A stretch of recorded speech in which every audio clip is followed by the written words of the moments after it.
नमस्कार। पिछले वीडियो में हमने बात की थी बाई एक्सियल स्ट्रेस सिस्टम की कि बाई एक्सियल स्ट्रेस सिस्टम में दो जब डायरेक्ट स्ट्रेसेस वर्क करते हैं किसी कंपोनेंट पे, तो उस कंपोनेंट में किसी इंक्लाइंड प्लेन पर इंड्यूस स्ट्रेसेस की वैल्यू क्या होती है, कि उस प्लेन के अलोंग स्ट्रेसेस कितने आएंगे और उसके नॉर्मल स्ट्रेसेस कितने आएंगे, ये अपन ने किया था। आज की वीडियो में हम बात करेंगे बाई एक्सियल स्ट्रेस सिस्टम के साथ में स्टेट ऑफ सिंपल शियर भी कंबाइंड हो जाए तो उसका क्या इम्पैक्ट आएगा, उससे अपने जो इंड्यूस्ड होने वाले स्ट्रेसेस हैं उनमें क्या चेंजेस होंगे। तो आज उसी की स्टडी करते हैं कि अपने पास में ये एक बाई एक्सियल स्ट्रेस सिस्टम है और उसमें स्टेट ऑफ सिंपल शियर भी उसके साथ में अटैच्ड है। तो उस केसेस में जो अपना इंक्लाइन प्लेन एसी है उस पे क्या क्या चेंजेस होंगे, उस पे जो स्ट्रेसेस आएंगे उसमें क्या क्या चेंजेस होंगे या क्या क्या इंट्रोड्यूस होगा उसमें। तो उसका ये है, मान लेते हैं कि इस पे जो डायरेक्ट स्ट्रेस है एक्स एक्सिस डायरेक्शन में P1 स्ट्रेसेस है और वाई डायरेक्शन में P2 डायरेक्ट स्ट्रेसेस है और इसके साथ में Q मैग्नीट्यूड का एक स्टेट ऑफ सिंपल शियर भी इस पे एप्लीकेबल है। तो इस सिस्टम में जो ये इंक्लाइंड प्लेन एसी है उसके नॉर्मल स्ट्रेसेस और टेंजेंशियल स्ट्रेसेस की वैल्यू क्या होगी, ये अपने को कैलकुलेट करना है। तो इसके लिए अपने इस प्लेन को या इस कंपोनेंट ए बी सी को अपने बाहर निकाला बेस शेप कंपोनेंट के रूप में। अब इस पे जो स्ट्रेसेस लगे हुए हैं वो है P1, P2 और Q।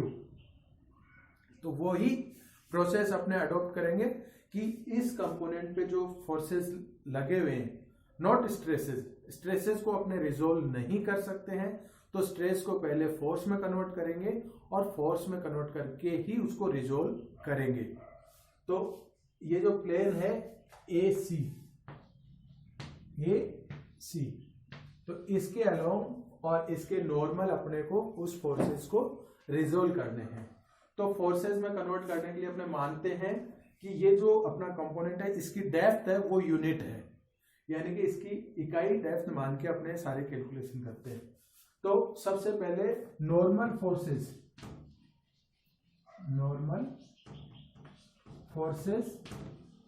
Normal to the plane AC. तो एसी प्लेन के नॉर्मल कौन से फोर्सेस होंगे? सबसे पहले तो Pn है नॉर्मल फोर्सेस इसका, तो P एन स्ट्रेस है किस एरिया पे लग रहा है, ये एसी पे, एसी। और यहां पे आएगा कंपोनेंट थीटा, ये आएगा P1 का। तो P1 का कौन सा कंपोनेंट आएगा? P1 फोर्स बनेगा AB इंटू 1, तो 1 को अपने इग्नोर कर देते हैं, P1 AB और इसका कंपोनेंट क्या आएगा? Cos theta. तो ये अपने यहां पे लिखेंगे P1 AB कोस थीटा। दूसरा P2 का क्या कंपोनेंट आएगा?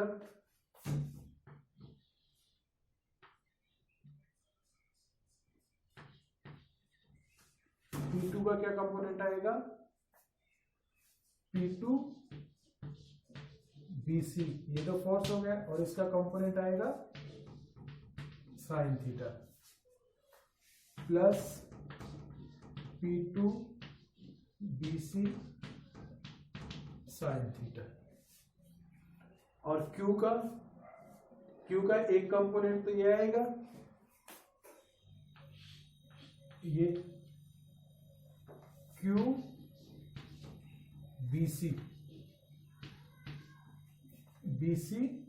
कोस थीटा और इस वाले Q का QAB sine theta,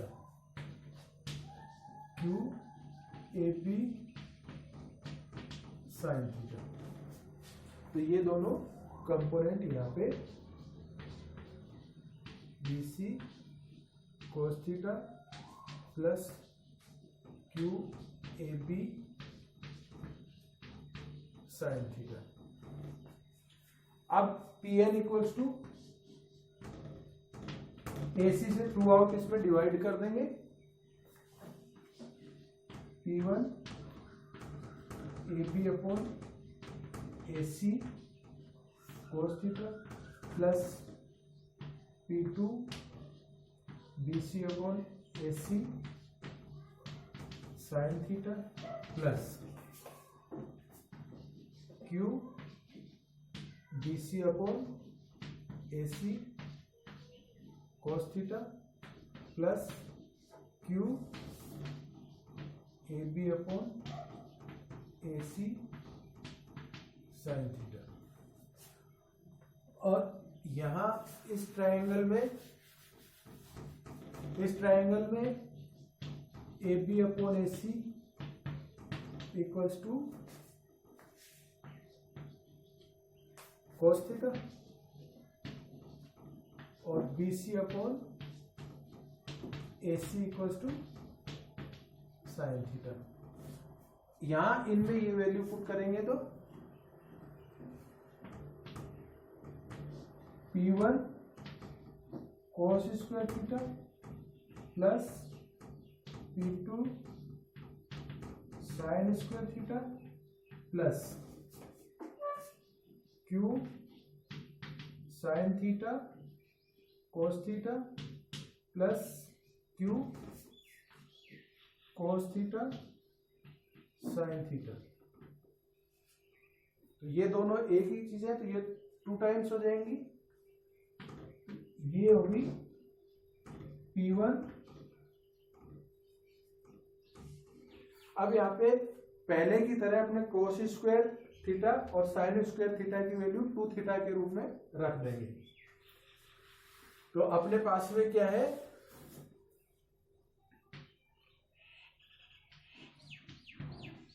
sign square theta equal to 1 minus cos 2 theta by 2 और cos square theta equal to 1 plus cos 2 theta by 2 और 2 cos theta sine theta equal to sine 2 theta.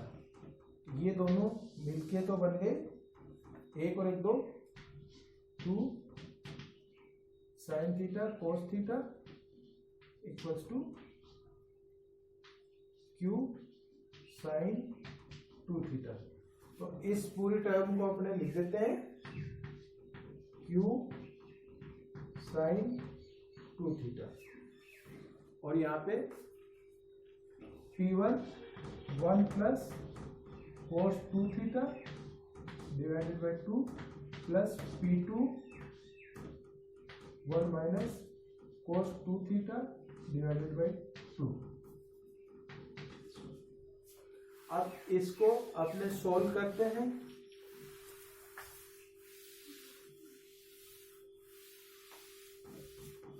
यहां से तो ये आया P1 by 2 plus P1 cos 2 theta plus P2 by 2 minus P2 by 2 cos 2 theta plus Q sine 2 theta.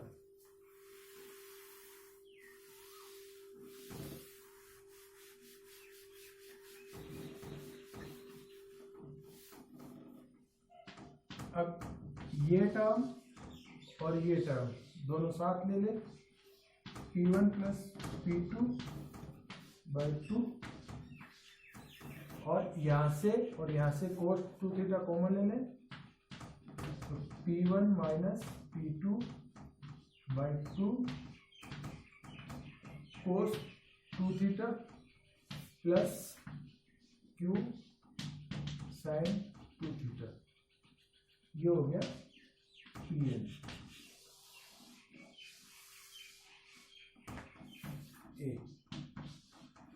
जैसे by axial stress system में अपने पास में इतनी ही टर्म आई थी, अब यहाँ पे स्टेट ऑफ सिंपल शियर के कारण ये शियर स्ट्रेस वाली टर्म और इसमें इंट्रोड्यूस हो गई है। बाकी का सारा कंपोनेंट अपना वो बाई एक्सियल स्ट्रेस सिस्टम वाला था। तो डायरेक्ट स्ट्रेस के कारण ये स्ट्रेस कंपोनेंट है और शियर स्ट्रेस के कारण ये स्ट्रेस कंपोनेंट नॉर्मल स्ट्रेस में ऐड हो गया है। इसी प्रकार अपने अब देखते हैं कि जो टेंजेंशियल स्ट्रेसेस आ रहे हैं प्लेन एसी पे उनकी वैल्यू क्या है। इसको यहां पे लिख देते हैं P N equals to P one plus P two divided by 2 plus P one minus P two by 2 cos 2 theta plus Q sine 2 theta. अब जो फोर्सेस हैं उनको प्लेन एसी के अलोंग रिजोल्व करते हैं।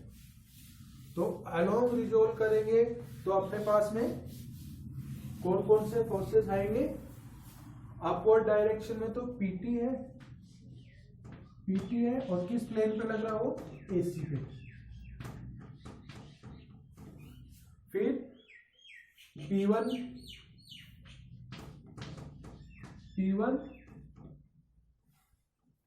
AB पे लगा हुआ है और इसका कंपोनेंट क्या है, साइन थीटा। और ये जो है Q किस पे लगा हुआ है, ये ऊपर की साइड में आएगा तो प्लस Q BC और साइन थीटा। अब इसके डाउन साइड में P2 का आएगा P2 BC cos theta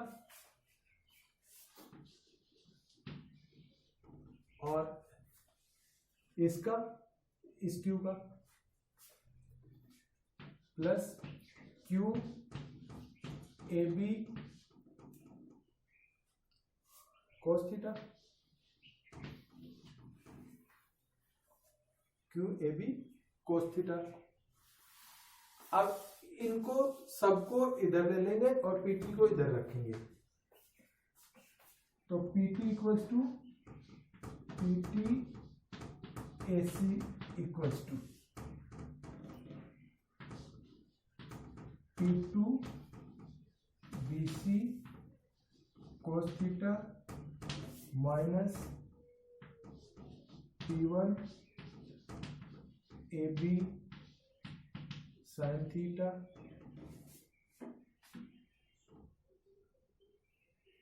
plus Q AB cos theta minus Q BC sine theta. अब AC से थ्रू आउट डिवाइड करने पे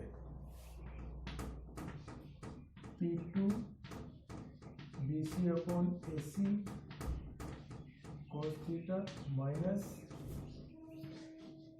P1 AB upon AC sine theta plus Q AB upon AC cos theta minus Q BC upon AC sine theta. और इस triangle में अपने पास में AB upon AC equal to cos theta और BC upon AC equal to sine theta. ये value इसमें put करेंगे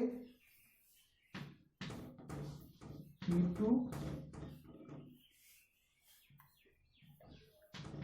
sign theta cos theta minus P1 cos theta sine theta plus Q cos square theta minus Q sine square theta. अब इसको rearrange करते हैं अपने वापस से।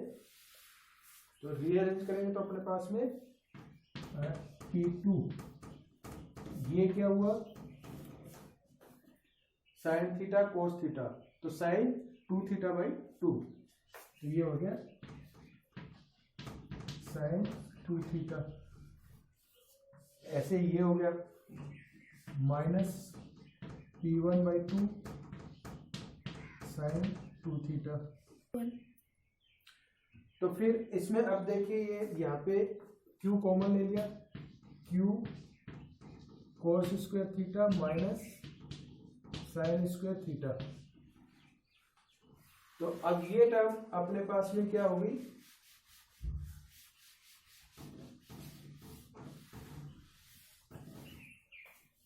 यहां से साइन 2 थीटा कॉमन ले लिया, तो minus P1 minus P2 by 2 sine 2 theta plus Q, ये जो टर्म है ये कोस 2 थीटा होती है, कोस 2 थीटा। तो जो टेंजेंशियल स्ट्रेसेस हैं वो की हुई है, उसमें भी सिर्फ स्ट्रेस जो स्टेट ऑफ सिंपल शियर है उसके कारण ये कंपोनेंट ऐड हुआ है। ये तो टर्म पहले ही थी अपने पास में, जो डायरेक्ट बाईएक्सियल स्ट्रेस सिस्टम था उसमें ये टर्म थी अपने पास में। अब इसमें स्ट्रेस शियर स्ट्रेस के कारण ये कंपोनेंट और ऐड हो गया है। तो अपने पास में अब क्या हुआ, जो दोनों तरह के स्ट्रेसेस हैं उनके लिए ये हो गया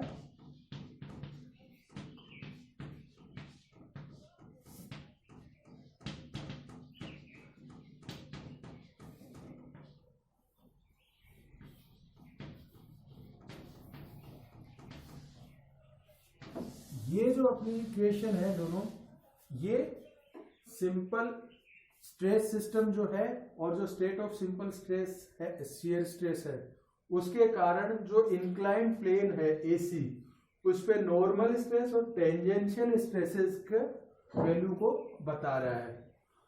तो ये अगर अपने पास में P1 और P2 और थीटा की वैल्यू है तो हम अपने जो इंक्लाइन प्लेन है AC उस पे इंड्यूस्ड होने वाले नॉर्मल स्ट्रेस और टेंजेंशियल स्ट्रेसेस की वैल्यू को कैलकुलेट कर सकते हैं, और उसको कैलकुलेट करने के लिए जनरलाइज फॉर्मूला अपने पास में है। इस फॉर्मूले को अपने कहते हैं ट्रांसफॉर्मेशन इक्वेशंस। एक्चुअली ये है क्या चीज,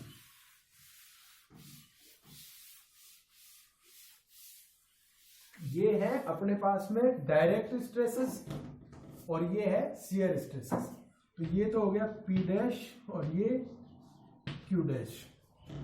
तो ये है अपने पास में डायरेक्ट स्ट्रेसेस, इसकी दो वैल्यू आएंगी। जब थीटा की एक वैल्यू रखेंगे अपने तो थीटा के कॉरस्पॉन्डिंग 2 वैल्यूज आती है अपने पास में, और यहाँ पे इसके साथ में भी इसकी भी 2 वैल्यूज है। तो अपना जो स्ट्रेस सिस्टम है वो अब इंक्लाइंड इस प्लेन पे आ गया। ये AC है, इस पे ये आ गया, ये इस पे नॉर्मल स्ट्रेस हो गए। तो नॉर्मल स्ट्रेसेस के थीटा की 2 वैल्यू आएंगी जो एक दूसरे से 90 डिग्री पे होंगी, और इस पे टेंजेंशियल स्ट्रेसेस की भी 2 वैल्यू आएंगी, लेकिन जो शियर स्ट्रेस होंगी उनकी मैग्नीट्यूड सेम होगा, डायरेक्शन अपोजिट होगी दोनों प्लेन पे। तो ये अपना फाइनल स्ट्रेस सिस्टम हो गया, स्ट्रेस एलिमेंट हो गया। तो ये जो आया है ये है P डैश 1 1, ये P2 डैश P2 डैश और ये Q डैश। तो इस प्रकार से हम किसी भी कंपोनेंट में किसी भी प्लेन पर जो स्ट्रेसेस उस पर लगे हुए हैं या जो फोर्सेस उस पर लगे हुए हैं उनके कारण से जो स्ट्रेस इंड्यूस्ड होते हैं उनको कैलकुलेट कर सकते हैं। और ये जो जनरलाइज इक्वेशन है, ये जो इक्वेशंस हैं वो कहलाती हैं ट्रांसफॉर्मेशन इक्वेशन या स्ट्रेस ट्रांसफॉर्मेशन इक्वेशंस। आगे की वीडियो में अपने बात करेंगे प्रिंसिपल प्लेन्स और प्रिंसिपल स्ट्रेसेस की। Thank you.